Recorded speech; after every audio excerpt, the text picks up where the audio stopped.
Welcome to our YouTube channel. ఇప్పుడు మనం general studies సంబంధించినటువంటి వీడియోస్ చేయబోతున్నాము. ఈ వీడియోలు మరి ఒక్క గురుకుల టీజీటీ పీజీటీ జేఎల్ డిఎల్కే కాకుండా group 4, group 1, group 2, SI, constable అన్ని పరీక్షలకి డిఎస్సితో పాటుగా ప్రతి ఎగ్జామ్కి జనరల్ స్టడీస్ ఉన్నటువంటి ప్రతి ఎగ్జామ్కి ఉపయోగపడే విధంగా మనము ఈ క్లాసెస్ని మరి చెప్తున్నాము. సో ఇంకెవరైనా సబ్స్క్రైబ్ చేసుకొని వాళ్ళుంటే సబ్స్క్రైబ్ చేసుకోండి. మీకు వీడియోస్ అన్నీ కూడా నోటిఫికేషన్ రూపంలో వస్తుంటాయి. సో ఈ అవకాశాన్ని సద్వినియోగం చేసుకోవాల్సిందిగా కోరుతున్నాం. ముందుగా ఏ జనరల్ స్టడీస్ పేపర్లోనైనా తప్పకుండా వచ్చేటువంటి క్వశ్చన్స్ ఏమిటంటే ఎన్విరాన్మెంటల్ ఎడ్యుకేషన్ గురించి వస్తుంటాయి. సో మనం పర్యావరణము గురించి మరి ఎట్లా చదవాలి అనేటువంటిది ఫస్ట్ ఒకసారి చూద్దాం. పర్యావరణంలో 4 అంశాలు ఉంటాయి: భూమి, గాలి, నీరు, జీవము. భూమికి సంబంధించినటువంటి ఎర్త్కి సంబంధించినటువంటి దాన్ని మనము లిథోస్పియర్, శిలావరణము అంటాం. గాలికి సంబంధించిన దాన్ని, ఎయిర్కి సంబంధించిన దాన్ని వాతావరణము, అట్మాస్ఫియర్ అంటాం. వాటర్కి సంబంధించిన దాన్ని హైడ్రోస్పియర్, జలావరణము అంటాం. అదేవిధంగా జీవులకు సంబంధించిన దాన్ని మరి బయోస్పియర్, జీవావరణము అంటాం. ఈ ఆవరణాల్లో మరి ఈ స్పియర్స్లో ఏమిటి, అన్నీ కూడా మూలకాలు, ఎలిమెంట్స్ బ్యాలెన్స్డ్గా ఉండాలి. కానీ మన ఈ మ్యాన్మేడ్ థింగ్స్ వల్ల, మనిషి చేస్తున్నటువంటి ఈ చర్యల వల్ల, డెవలప్మెంటల్ యాక్టివిటీస్ వల్ల, ఇండస్ట్రియలైజేషన్ వల్ల కొన్ని ఇంబ్యాలెన్స్ అవుతున్నాయి. దానివల్ల అనేక రకాల గ్లోబల్ వార్మింగ్, ఓజోన్ డిప్లీషన్ లాంటి మరి దుష్ఫలితాలు కలుగుతున్నాయి. సో వాటిని కంట్రోల్ చేయడం కోసము ప్రపంచ దేశాలన్నీ కూడా యుఎన్ఓ, యునైటెడ్ నేషన్స్ ఆర్గనైజేషన్ ఆధ్వర్యంలో, ఐక్యరాజ్య సమితి ఆధ్వర్యంలో ఎటువంటి చర్యలు తీసుకుంటున్నాయి అని తెలుసుకోవాల్సినటువంటి బాధ్యత ప్రతి ఒక్కరిపైన ఉంది. సో ఇప్పటివరకు ఏం తీసుకున్నారు, ఇక నుంచి ఎలా ఉండాలని కోరుకుంటున్నారు అనేది మనం తెలుసుకునేటువంటి ఉద్దేశంతో ఈ వీడియోస్ చేస్తున్నాం. సో ముందుగా ఏమిటనంటే స్టాక్హోమ్ కాన్ఫరెన్స్. స్టాక్హోమ్ అనేది స్వీడన్ కంట్రీ యొక్క క్యాపిటల్ సిటీ. సో ఈ స్టాక్హోమ్లో యుఎన్ఓ ఫార్మ్డ్ యుఎన్ఈపి ఇన్ 1972. అంటే టోటల్ ఎన్విరాన్మెంట్ గురించి మరి ప్రొటెక్షన్ గురించి చర్యలు తీసుకోవడానికి ఒక కాన్ఫరెన్స్ను ఏర్పాటు చేయడానికి యుఎన్ఓ మొదట యుఎన్ఈపి అనే సంస్థను ఏర్పాటు చేసింది. యునైటెడ్ నేషన్స్ ఎన్విరాన్మెంట్ ప్రోగ్రామ్ని ఏర్పాటు చేసింది. ఈ యుఎన్ఈపిని ఏర్పాటు చేసి దాని యొక్క మోటో, దాని యొక్క లక్ష్యం ఏమిటి అని అంటే only one earth, only one earth. ఒకటే భూమి ఉన్నది, మనకి 4 భూములు లేవు. సో దాన్ని కాపాడుకోవాలనేది దీని యొక్క ఉద్దేశం అన్నట్టు. సో యుఎన్ఈపి యొక్క మోటో ఏమిటి, ఓన్లీ వన్ ఎర్త్. ఈ యుఎన్ఈపిని ఏర్పాటు చేసి దాని పేర్లోనే ఉంది చూడండి, ఎన్విరాన్మెంట్ ప్రోగ్రామ్, పర్యావరణ కార్యక్రమం. సో మరి ఈ కాన్ఫరెన్స్ని ఏ డేట్న ఏర్పాటు చేసిందంటే జూన్ 5, 1972. అందుకనే ఈ జూన్ 5 1973 నుంచి ఏమంటున్నాము, వరల్డ్ ఎన్విరాన్మెంట్ డేగా అబ్జర్వ్ చేశాం. నెక్స్ట్ ఇండియా తరపున శ్రీమతి ఇందిరాగాంధీ గారు అటెండ్ అయ్యి అదే సంవత్సరము నవంబర్ 19 నుంచి డిసెంబర్ 18 వరకు 1 మంత్ని ఎట్లా సెలబ్రేట్ చేశామంటే ఇండియాలో ఎన్విరాన్మెంటల్ మంత్ ఆఫ్ ఇండియాగా సెలబ్రేట్ చేయడం జరిగింది. November 19 to December 18. Next world environment day అనేది జూన్ 5గా 1973 నుంచి సెలబ్రేట్ చేస్తున్నాం. ఎప్పుడు డిక్లేర్ చేశారంటే 72లో డిక్లేర్ చేశారు. ఎప్పటి నుంచి సెలబ్రేట్ చేసుకుంటున్నామంటే 73 నుంచి సెలబ్రేట్ చేసుకుంటున్నాం. నెక్స్ట్ ఈ సంవత్సరం 2022 లాస్ట్ మంత్లో జూన్ 5న కూడా వరల్డ్ ఎన్విరాన్మెంట్ డేను స్వీడన్ కంట్రీ సెలబ్రేట్ చేసింది. మరి ఈ ఇయర్ సెలబ్రేట్ చేసుకున్న దాంట్లో ఈ వరల్డ్ ఎన్విరాన్మెంట్ డే యొక్క థీమ్ ఏంటి? మామూలుగా మోటోనేమో ఇది మారదు, ఓన్లీ వన్ ఎర్త్ అనేది ఇది యుఎన్ఈపి యొక్క మోటో. అయితే ఈ వరల్డ్ ఎన్విరాన్మెంట్ డేకి ఎవ్రీ ఇయర్ ఒక మోటో ఉంటుందన్నమాట. సో లాస్ట్ ఇయర్ ఏమో వాటర్కి సంబంధించి కన్జర్వేషన్ గురించి ఇచ్చాం, థీము ఉంది. ఈ సంవత్సరం ఏంటంటే living sustainably in harmony with nature. Living sustainably with harmony with nature. అంటే మనం ఎలా బతకాలి? ఇన్ హార్మోన్ అంటే బ్యాలెన్స్డ్గా ఉండాలి. దేంతో? నేచర్తో. అంటే మనం వాడుకోవద్దని కాదు, వాడుకోవాలి, వాడుకునేంత వాడుకోవాలి, సస్టైనబుల్గా వాడుకోవాలి. సస్టైనబుల్గా వాడుకోవడం అంటే ఏమిటి?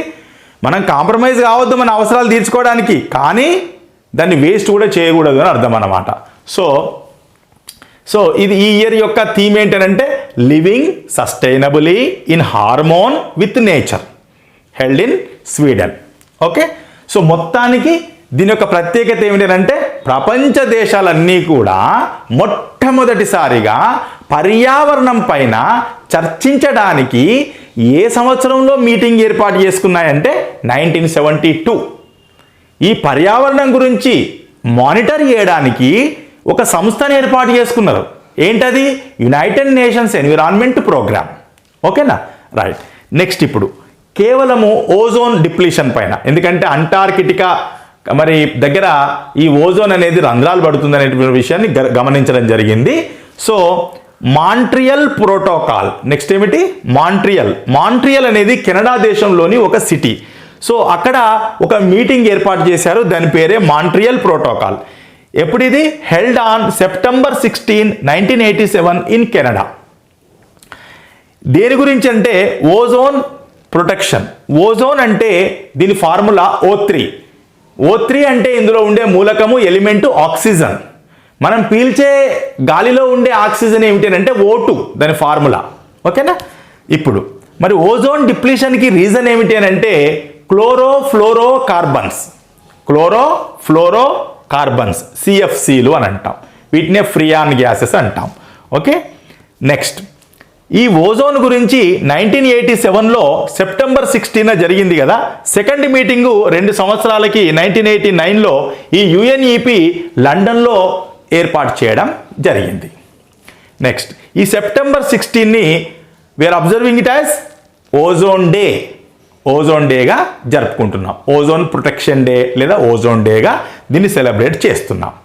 నెక్స్ట్ మరి ఎన్విరాన్మెంట్ డిస్టర్బ్ అవుతుంది, ఓజోన్ లేయర్ డిప్లీట్ అవుతుంది, ఇవన్నీ జరుగుతున్నాయి. మరొక వైపు ఇండస్ట్రియలైజేషన్ ఆగట్లేదు. మరి ఏం చేద్దాం? ఇండస్ట్రియలైజేషన్ అంటే డెవలప్మెంట్, ఇటు ఎన్విరాన్మెంట్తో మరి క్లాష్ వస్తుంది. ఏం చేద్దాం? ఇటు డెవలప్మెంట్ ఆగొద్దు, ఇటు ఎన్విరాన్మెంట్ డిస్టర్బ్ కావద్దు. దీనికోసం ఏం చేయాలో చెప్పండి అని చెప్పేసి నార్వే ప్రైమ్ మినిస్టర్ అయినటువంటి బ్రంట్లాండ్ అధ్యక్షతన యునైటెడ్ నేషన్స్ ఆర్గనైజేషన్ ఒక కమిషన్ను ఏర్పాటు చేసింది. దాన్నే బ్రంట్లాండ్ కమిషన్ అని, దాన్నే world commission for what? Environment and development.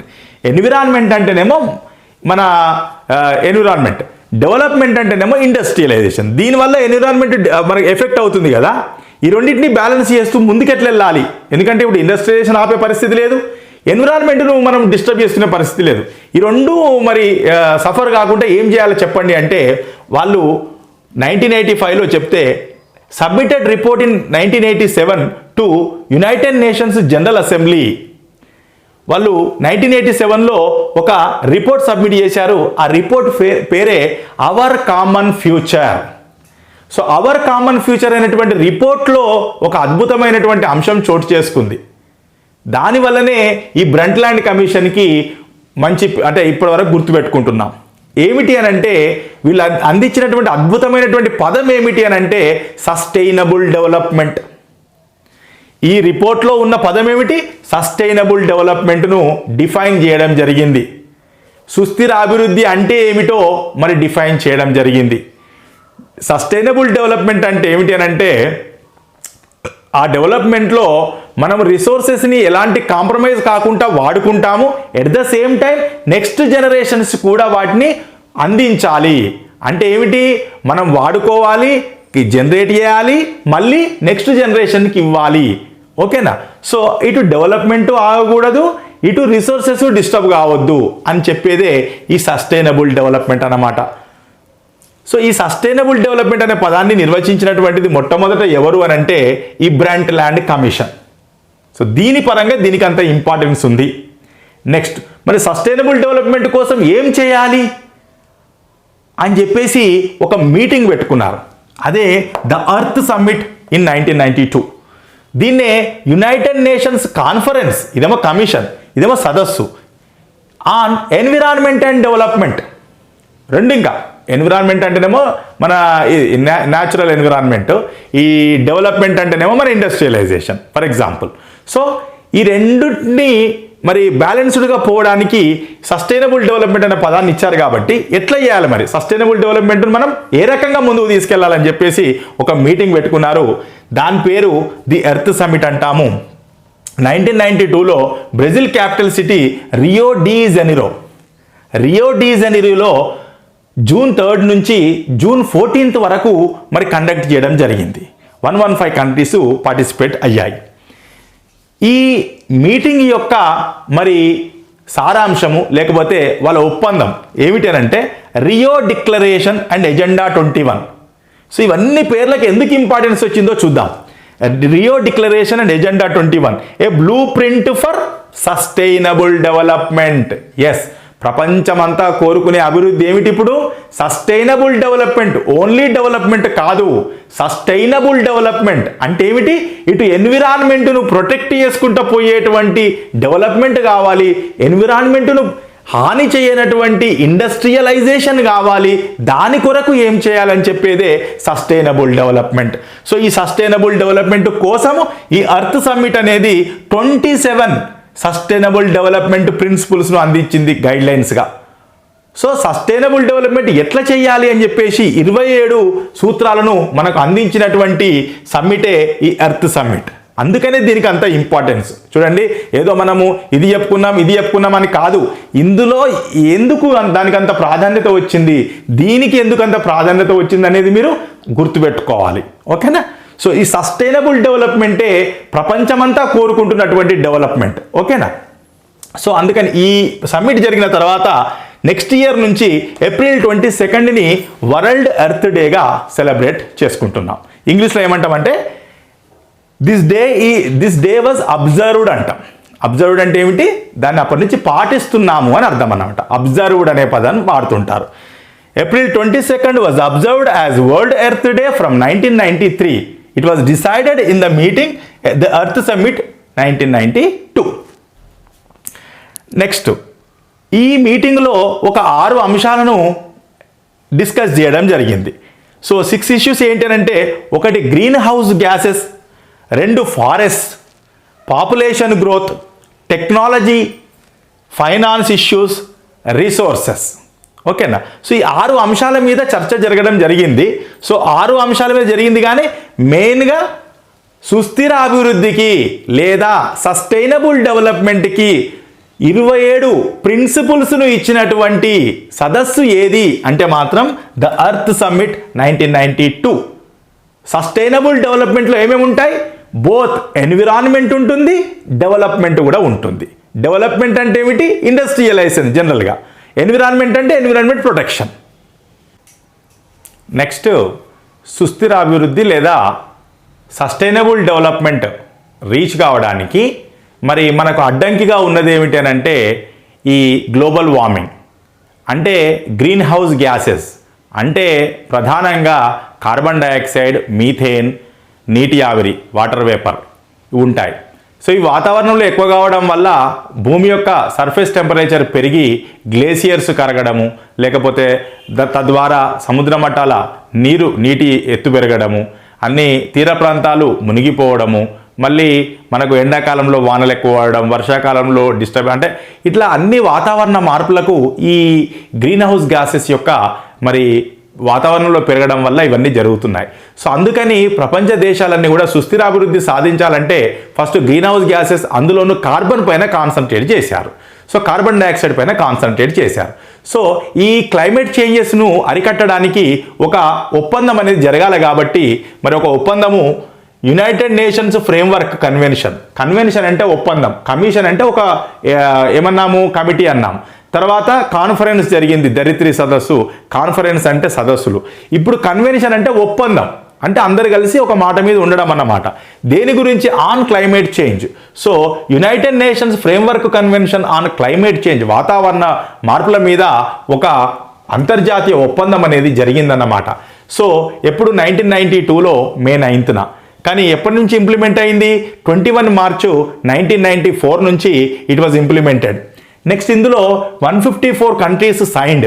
అందులో 154లో డివైడెడ్ ఇంటూ 2 గ్రూప్స్. అన్నెక్స్ 1 అంటే డెవలప్డ్ కంట్రీస్, అన్నెక్స్ 2లో ఉన్నాయని కూడా డెవలపింగ్ కంట్రీస్. మరి ఇదంతా కాన్సన్ట్రేషన్ దేని మీద? క్లైమేట్ చేంజెస్ కారణం ఏమిటి? గ్రీన్ హౌస్ గ్యాసెస్లో మెయిన్ ఏమిటి?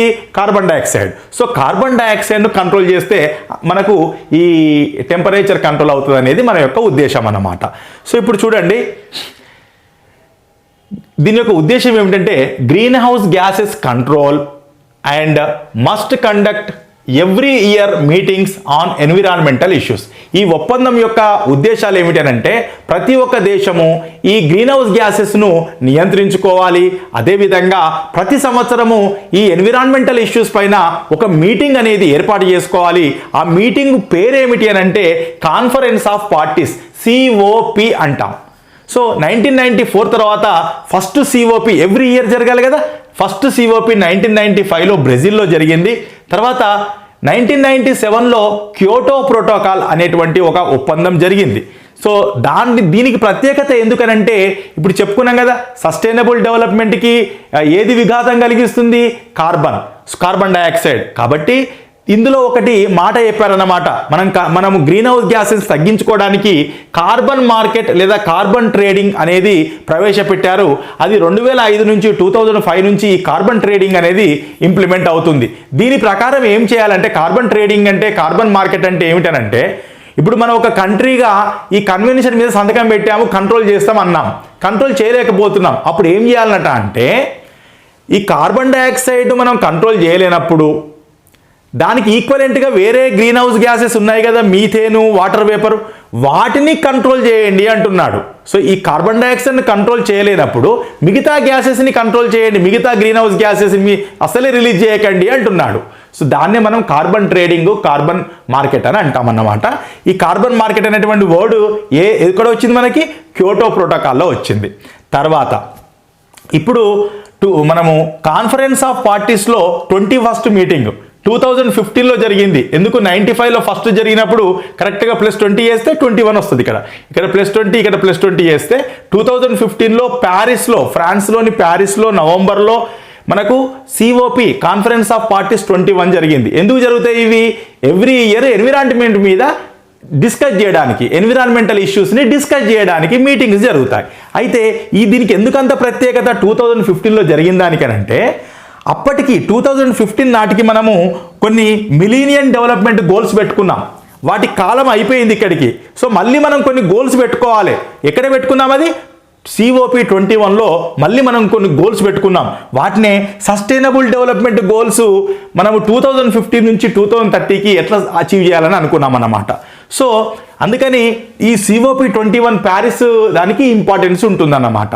సో సస్టైనబుల్ డెవలప్మెంట్ గోల్స్ ఎప్పటి వరకు సాధించాలి? 2030 వరకు. ఎప్పుడు డిసైడ్ చేశాము? COP 21లో డిసైడ్ చేశాం. అది ఎక్కడ జరిగింది? ప్యారిస్లో జరిగింది.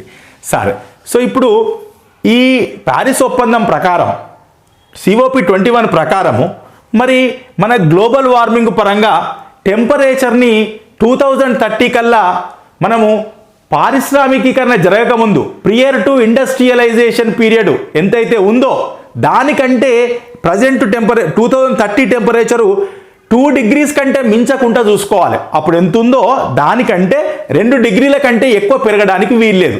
సో అట్లా కంట్రోల్ చేయాలంటున్నారు. సో ఆ పెరుగుదల అనేది 2 degrees సెంటిగ్రేడ్ లోపలనే ఉండాలి. దేంతో పోలిస్తే? ప్రియర్ టు ఇండస్ట్రియలైజేషన్ పీరియడ్, పారిశ్రామికీకరణ జరగకముందు ఉన్న ఉష్ణోగ్రతతో పోలిస్తే 2 degrees కంటే ఎక్కువ పెరగడానికి వీల్లేదు. అది మన లక్ష్యం అన్నమాట. సో ఇప్పుడు మరి మన ఇండియా పరంగా మనం ఏం ప్రామిస్ చేశామంటే, మనము 2030 కల్లా ఈ కర్బన ఉద్గారాలను, ఈ కార్బన్ కాంపౌండ్స్ని మనము 30 to 35% రెడ్యూస్ చేస్తామని చెప్పాం. ఎప్పటితో పోలిస్తే? 2005తో పోలిస్తే.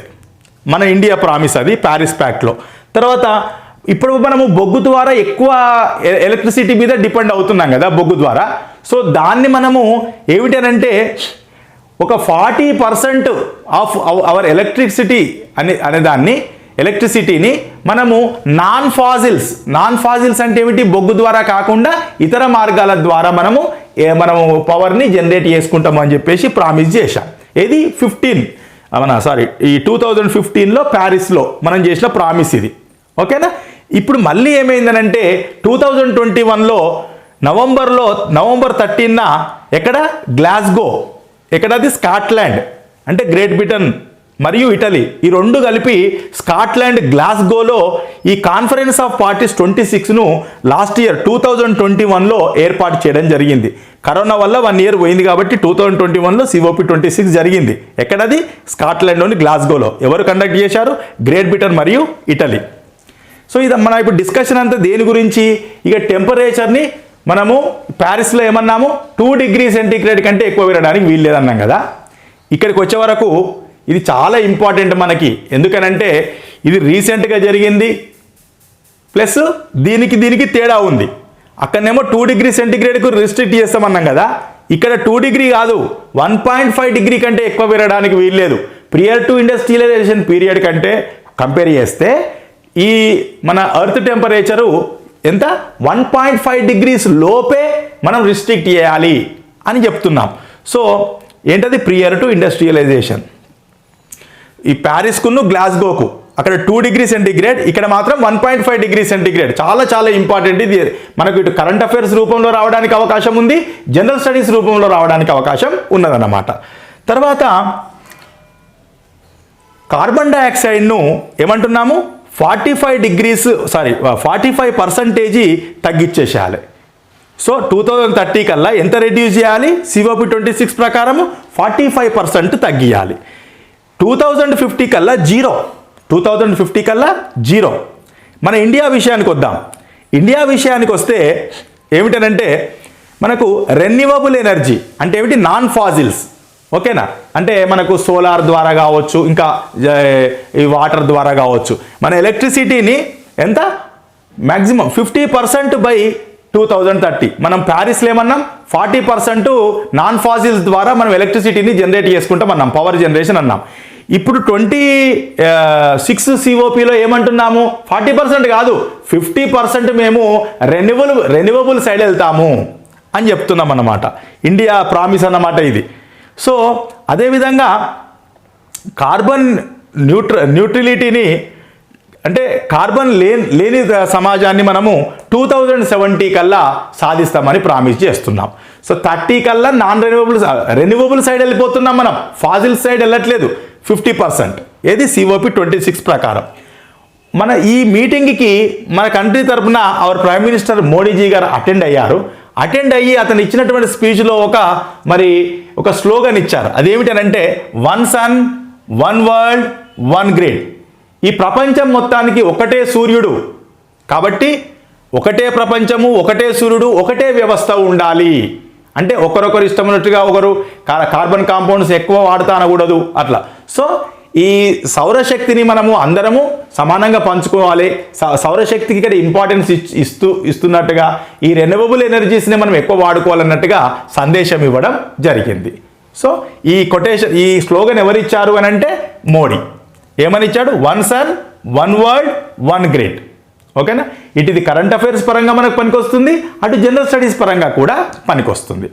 ఓకే, సో ఇవి మన ఈ గ్రీన్ హౌస్ గ్యాసెస్ కావచ్చు, సస్టైనబుల్ డెవలప్మెంట్ కావచ్చు, వీటి మీద ప్రపంచ యునైటెడ్ నేషన్ ఆర్గనైజేషన్ దేశాలు తీసుకుంటున్నటువంటి చర్యల గురించి చెప్పుకున్నాం.